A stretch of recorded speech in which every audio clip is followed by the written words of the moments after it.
അപ്പോൾ അടുത്തത് computer software module 3 computer സോഫ്റ്റ്വെയറിൽ part 4 system boot process and initialization. ഇതിൽ പറയുന്നത് ബൂട്ടിങ്ങിനെ പറ്റിയാണ്. ബൂട്ട് പ്രോസസ്സ് എന്ന് പറഞ്ഞാൽ എന്താണ്? ഒരു കമ്പ്യൂട്ടർ നമ്മൾ പവർ ഓൺ ചെയ്യുന്ന സമയത്ത് ഉള്ള ബേസിക് സ്റ്റെപ്സ്, അതിനെയാണ് എന്ത് പറയുന്നത്, അല്ലെങ്കിൽ അവിടെ നടക്കുന്ന ഇവൻറ്റ്സ് എന്തൊക്കെയാണോ അതിനെയാണ് നമ്മൾ ബൂട്ട് പ്രോസസ്സ് എന്ന് പറയാം. അപ്പോൾ ഇവിടെ എന്തൊക്കെയാണ് നടക്കുന്നത്, എന്തൊക്കെയാണ് ചെയ്യുന്നത് എന്ന് പറയുന്നത്. ആദ്യം അത് എന്ത് ചെയ്യും, ഹാർഡ്വെയർ കോമ്പണൻറ്റുകളെയൊക്കെ ഇനീഷ്യലൈസ് ചെയ്യും. അത് കഴിഞ്ഞിട്ട് ഇറ്റ് എക്സിക്യൂട്ട് ഫേംവെയർ ഓപ്പറേഷൻസ്. അതിനുശേഷം it loads the operating system. അപ്പോൾ ഈ ഓപ്പറേറ്റിംഗ് സിസ്റ്റം ലോഡ് ചെയ്ത് കഴിഞ്ഞ് കഴിഞ്ഞാൽ നെക്സ്റ്റ് ആണ് ഹാർഡ്വെയർ കോമ്പണൻറ്റുകളെല്ലാം പ്രോപ്പർലി ഇനീഷ്യലൈസ് ചെയ്തില്ലേ എന്ന് ടെസ്റ്റ് ചെയ്യണം. അതുപോലെ പിന്നെ എന്ത് ചെയ്യുന്ന വെച്ചാൽ ഈ ടെസ്റ്റിംഗ് കഴിഞ്ഞാൽ ഓപ്പറേറ്റിംഗ് സിസ്റ്റം കേർണൽ എന്ന് പറയും, ഓപ്പറേറ്റിംഗ് സിസ്റ്റത്തിൻ്റെ കോർ പാർട്ട്, അതിനെയാണ് നമ്മൾ ആദ്യം ലോഡ് ചെയ്യുക. It begins the initialization phase by starting essential system processes and services. അപ്പോൾ ഇതിൽ എന്താ പറയുന്നത് വെച്ചാൽ ആദ്യത്തെ സ്റ്റെപ്പ് എന്ന് പറയുന്നത് ഒരു കമ്പ്യൂട്ടർ സിസ്റ്റത്തിന് പവർ ഓൺ ചെയ്യുമ്പോൾ അതിനെയാണ് നമ്മൾ ബൂട്ട് പ്രോസസ്സ് എന്ന് പറയുന്നത്. ഈ ബൂട്ട് പ്രോസസ്സ് നമ്മൾ സിസ്റ്റം ഓൺ ചെയ്യുമ്പോൾ ആദ്യം ഉണ്ടാവുന്നത് ഹാർഡ്വെയർ കോമ്പണൻറ്റുകളൊക്കെ ഇനീഷ്യലൈസ് ആവും എന്ന് പറഞ്ഞാൽ വർക്ക് ചെയ്യാൻ റെഡിയാവും. അത് കഴിഞ്ഞാൽ നമ്മൾ ഫേംവെയർ ഓപ്പറേഷൻസിനെ എക്സിക്യൂട്ട് ചെയ്യും. ഫേംവെയർ എന്താ നമ്മൾ ഓൾറെഡി പറഞ്ഞു, ഹാർഡ്വെയറിനെ കൺട്രോൾ ചെയ്യുന്ന ചില കോഡുകളാണ്, സോഫ്റ്റ്വെയറുകളാണ്. പിന്നെ നമ്മൾ ഓപ്പറേറ്റിംഗ് സിസ്റ്റം ലോഡ് ചെയ്ത് വരും. ലോഡ് ചെയ്ത് വന്നു കഴിഞ്ഞാൽ ഓപ്പറേറ്റിംഗ് സിസ്റ്റം എന്ത് ചെയ്യും, ഹാർഡ്വെയർ കോമ്പണൻറ്റുകളൊക്കെ പ്രോപ്പർലി ഇനീഷ്യലൈസ് ചെയ്തില്ലേന്ന് ഒക്കെ ടെസ്റ്റ് ചെയ്യും. അത് കഴിഞ്ഞാൽ ഓപ്പറേറ്റിംഗ് സിസ്റ്റത്തിൻ്റെ കേർണൽ അല്ലെങ്കിൽ കോർ പാർട്ട് അതിൻ്റെ ഇനീഷ്യലൈസേഷൻ ഫേസ് തുടങ്ങും. അപ്പോൾ ആ തുടങ്ങുന്ന സമയത്ത് അതെന്താ ചെയ്യുന്നത്, ആവശ്യമുള്ള സിസ്റ്റത്തിൻ്റെ പ്രോസസ്സാണ് അല്ലേ, ഓപ്പറേറ്റിംഗ് സിസ്റ്റത്തിന് ലോഡ് ചെയ്ത് വർക്ക് ചെയ്യാൻ ആവശ്യമായിട്ടുള്ള പ്രോസസ്സുകളും സർവീസുകളും ഒക്കെ സ്റ്റാർട്ട് ചെയ്യും. അത് സ്റ്റാർട്ട് ചെയ്ത് കഴിഞ്ഞാൽ നെക്സ്റ്റ് പിന്നെ ഓപ്പറേറ്റിംഗ് സിസ്റ്റം വർക്ക് ചെയ്തോളും. പിന്നെ അവിടെ കേർണലിൻ്റെയോ അല്ലെങ്കിൽ മറ്റേ ബൂട്ട് പ്രോസസ്സിൻ്റെയോ ഒന്നും ആവശ്യമില്ല. പിന്നെ വരുന്നതാണ് പവർ ഓൺ സെൽഫ് ടെസ്റ്റ്. ഇത് നടക്കുന്നത് സിസ്റ്റം ബൂട്ട് സീക്വൻസിനകത്ത് വരുന്ന ഒരു സ്റ്റെപ്പ് തന്നെയാണ്. ഇതിനെ ഷോർട്ടായിട്ട് നമ്മൾ പോസ്റ്റ് എന്ന് വിളിക്കും. ഇതിന് ഇനീഷ്യലൈസ് ചെയ്യുന്നത് നമ്മൾ പറഞ്ഞു ബയോസിൻ്റെ ഒക്കെ ഫേംവെയറിൻ്റെ ഇത് പറഞ്ഞല്ലോ, അവിടെ നടക്കുന്ന ഒരു പ്രോസസ്സാണ്. അപ്പോൾ ഇത് ഇനീഷ്യേറ്റ് ചെയ്യുന്നത് ഒന്നുകിൽ ബയോസ് ആയിരിക്കാം അല്ലെങ്കിൽ UEFI ആയിരിക്കും. അപ്പോൾ ഇതിൽ എന്താ ചെയ്യുന്നത് വെച്ചാൽ ഹാർഡ്വെയർ കോമ്പണൻറ്റുകളുടെയൊക്കെ ഇൻറ്റഗ്രിറ്റിയും ഫങ്ഷണാലിറ്റിയും ഒക്കെ ചെക്ക് ചെയ്യും. എന്ന് പറഞ്ഞാൽ എല്ലാ ഹാർഡ്വെയർ കോമ്പണൻറ്റുകളും അങ്ങോട്ടും ഇങ്ങോട്ടും കമ്മ്യൂണിക്കേറ്റ് ചെയ്യാൻ റെഡിയല്ലേ, അവർക്ക് എന്തെങ്കിലും എററുകൾ ഉണ്ടോ, എവിടെയെങ്കിലും എന്തെങ്കിലും പ്രശ്നങ്ങളുണ്ടോ എന്നൊക്കെ നമുക്ക് അറിയണം. അതിനാണ് നമ്മൾ എന്ത് ചെയ്യുന്നത്, ഇൻറ്റഗ്രിറ്റിയും ഫങ്ഷണാലിറ്റിയും ഒക്കെ ചെക്ക് ചെയ്യുന്നത്. കണക്ഷൻസ് ഒക്കെ കറക്റ്റ് ആണോ എന്നൊക്കെ നോക്കണം.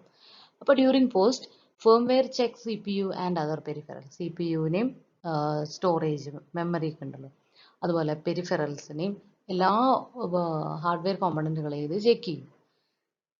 എന്നിട്ട് ഇത് എന്താ ഉറപ്പ് വരുത്തുന്നതെന്ന് വെച്ചാൽ എല്ലാ ഹാർഡ്വെയർ കോമ്പണൻറ്റുകളും ഓപ്പറേറ്റ് ചെയ്യാൻ റെഡിയാണ്, അവിടെ എററുകളൊന്നും ഇല്ല എന്ന് ആദ്യം ഉറപ്പ് വരുത്തും. ഇനി എന്തെങ്കിലും എററുകൾ ഉണ്ടെങ്കിൽ ഫേംവെയർ പറയും ഇന്ന സ്ഥലത്ത് ഇന്ന എറർ ഉണ്ട്. നമുക്ക് യൂസറിനാണ് അത് മെസ്സേജ് ആയിട്ട് വരിക, അത് മെസ്സേജ് ബോക്സുകളായിട്ട് നമുക്ക് സ്ക്രീനിൽ പ്രിന്റ് ചെയ്ത് കാണിച്ചു തരും.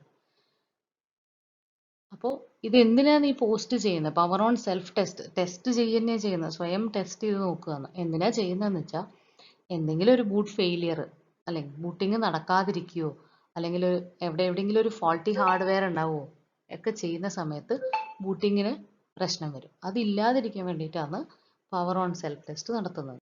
നെക്സ്റ്റ് ബൂട്ടിങ് എന്താണ്, നമ്മൾ ഓൾറെഡി പറഞ്ഞു, process of initialization of computer system ആണ്. കമ്പ്യൂട്ടർ ഫേംവെയറിനെ നമ്മൾ ആക്ടിവേറ്റ് ചെയ്യും. അത് ബേസിക് സിസ്റ്റം ചെക്കിംഗ് ഒക്കെ ഈ കമ്പ്യൂട്ടർ ഫേംവെയർ ചെയ്യും. നെക്സ്റ്റ് ഹാർഡ്വെയറുകളെയൊക്കെ ഇനീഷ്യലൈസ് ചെയ്യും. നെക്സ്റ്റ് എന്ത് ചെയ്യുന്ന വെച്ചാൽ അടുത്ത സ്റ്റേജിനെ ലോഡ് ചെയ്യും. ഈ സീക്വൻസ് ഓർമ്മിച്ച് വെച്ചാൽ മതി. ആദ്യം കമ്പ്യൂട്ടർ സിസ്റ്റത്തിന് ഇനീഷ്യലൈസ് ചെയ്യുന്ന പ്രോസസ്സ് തുടങ്ങുന്നു, ഫേംവെയർ ആക്ടിവേറ്റ് ആവുന്നു. ഈ ഫേംവെയറുകൾ ബേസിക് സിസ്റ്റത്തിനെ ചെക്ക് ചെയ്യുന്നു, ബേസിക് ആയിട്ടുള്ള ചെക്കിംഗ് ഒക്കെ ചെയ്യുന്നു, ഹാർഡ്വെയർ കോമ്പണൻറ്റുകളെ ഇനീഷ്യലൈസ് ചെയ്യുന്നു. പിന്നെ നെക്സ്റ്റ് സ്റ്റേജ് എന്താന്ന് പറഞ്ഞാൽ ഇത് ഒരു പ്രോഗ്രാം ഉണ്ട്, ബൂട്ട് ലോഡർ എന്ന് പറയുന്ന ഒരു പ്രോഗ്രാമിനെ ലോഡ് ചെയ്യുന്നു.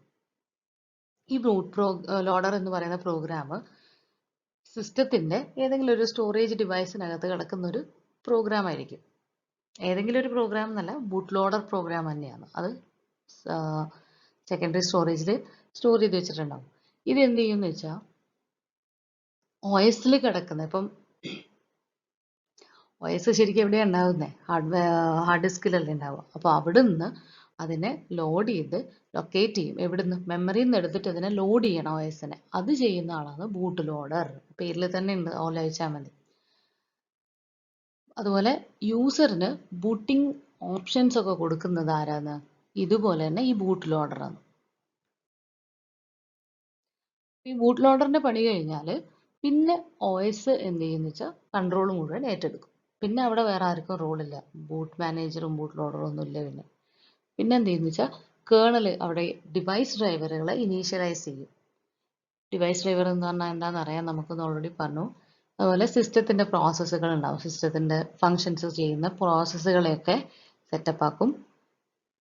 ഇനി അടുത്ത ലാസ്റ്റ് സ്റ്റെപ്പാണ് യൂസറിന്റെ എൻവയോൺമെന്റ് ഉണ്ടാക്കി വെക്കുക. നമ്മൾ കാണുന്ന, നമുക്ക് വർക്ക് ചെയ്യാൻ പറ്റുന്ന ഒരു എൻവയോൺമെന്റ് ഉണ്ടല്ലോ കമ്പ്യൂട്ടറിൽ, അതവിടെ എസ്റ്റാബ്ലിഷ് ചെയ്യുന്നത്. അതാണ് ലാസ്റ്റ് സ്റ്റെപ്പായിട്ട് വരുന്നത്. User application and services last launch ചെയ്യും. അപ്പോൾ ഇതിനകത്ത് ഓർക്കേണ്ടത് ആ ഫേംവെയർ എന്ന് പറയുന്നത് ഏതായിരിക്കും? ബയോസും UEFIയും ആണ്. നമ്മൾ ഓൾറെഡി അത് ഡിസ്ക്രൈബ് ചെയ്തതാണ്, അതുകൊണ്ട് ഞാൻ ഇനി പറയുന്നില്ല. നിങ്ങളത് പ്രീവിയസ് വീഡിയോ നോക്കിയിട്ട് പഠിച്ചാൽ മതി.